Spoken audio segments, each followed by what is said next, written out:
ان دنوں سب کی نظریں اسلام آباد کے اوپر ہیں اور اسلام آباد میں پراسراریت ہے.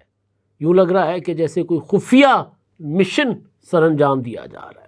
کیا مشن ہے، کیا خفیہ سرگرمیاں ہیں، ایک تو اس پر بات ہوگی، اور دوسرا ڈیل کے معاملات بھی کہا جا رہا ہے کہ چل رہے ہیں، اس پر بھی کچھ پیش رفت ہو رہی ہے. اور فارمولہ ایک سامنے آ گیا ہوا ایک بار پھر. وہ فارمولہ کیا ہے، ڈیل کس کی ہے، کس کے ساتھ کرنے کا ارادہ رکھتے ہیں ڈیل کرانے والے، وہ کامیاب ہوتے ہیں نہیں ہوتے، آگے چل کے اس پہ بات ہوگی. لیکن جو پراسراریت ہے وہ ہے 27ویں آئینی ترمیم کو لے کر. ابھی تک 27ویں آئینی ترمیم کے کچھ نکات تو سامنے آ گئے ہیں، لیکن پورا کا پورا ڈرافٹ یا کم از کم سارے نکات سامنے نہیں آئے.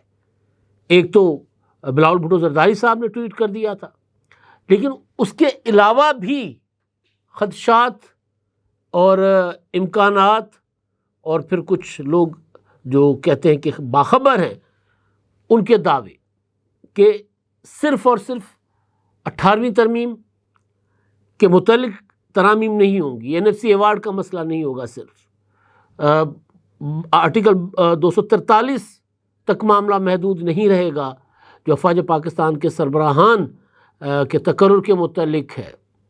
ججز کے ٹرانسفر تک معاملہ محدود نہیں رہے گا، صرف آئینی عدالت تک معاملہ محدود نہیں رہے گا.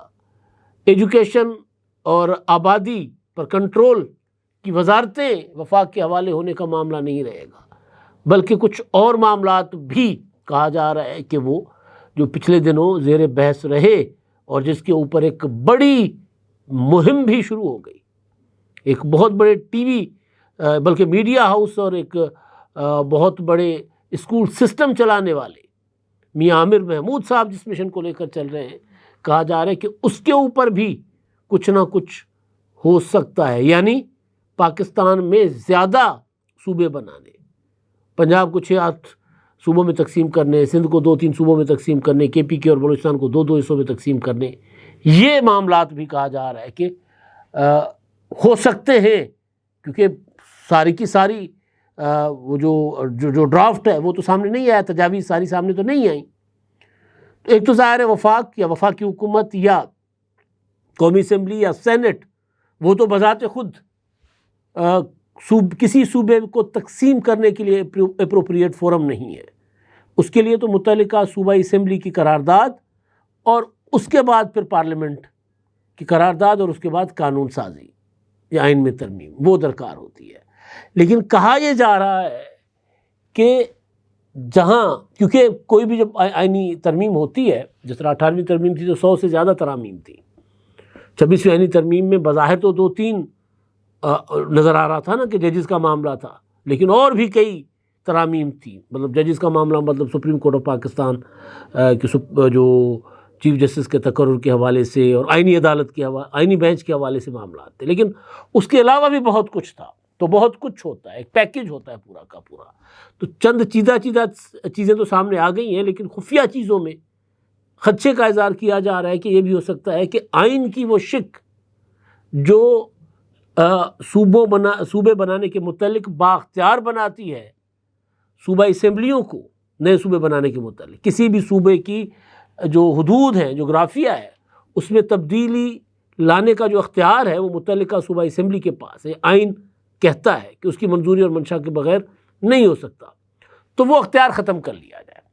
جس طرح NFC ایوارڈ میں آئین کے ذریعے تو صوبوں کا حصہ طے نہیں ہو سکتا، لیکن وہ تو CCI میں ہوتا ہے اور وہ ایک فارمولہ NFC ایوارڈ کا جو ہوتا ہے اس کے مطابق ہوتا ہے. لیکن کیونکہ آئین نے پابند کر دیا ہوا ہے کہ بھائی آپ نئے NFC ایوارڈ میں صوبوں کا حصہ بڑھا تو سکتے ہیں، کم نہیں کر سکتے. تو وہ تحفظ ختم کرنا کہ یہ صوبوں کا حصہ بڑھایا ہی جا سکتا ہے، کم نہیں کیا جا سکتا.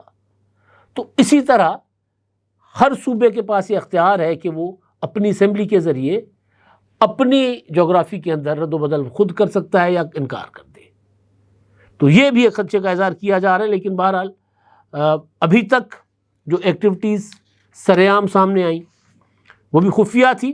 بلاول بھٹو زرداری صاحب سے اور صدر زرداری صاحب سے جو وزیر اعظم کی ملاقات تھی خفیہ تھی. بلاول بھٹو زرداری صاحب نے بعد میں بتایا کہ جی ہم سے ملاقات کرنے آئے تھے اور انہوں نے یہ تجاویز ہمارے سامنے رکھی تھی اور تعاون کی درخواست کی تھی 27ویں آئینی ترمیم کے لیے۔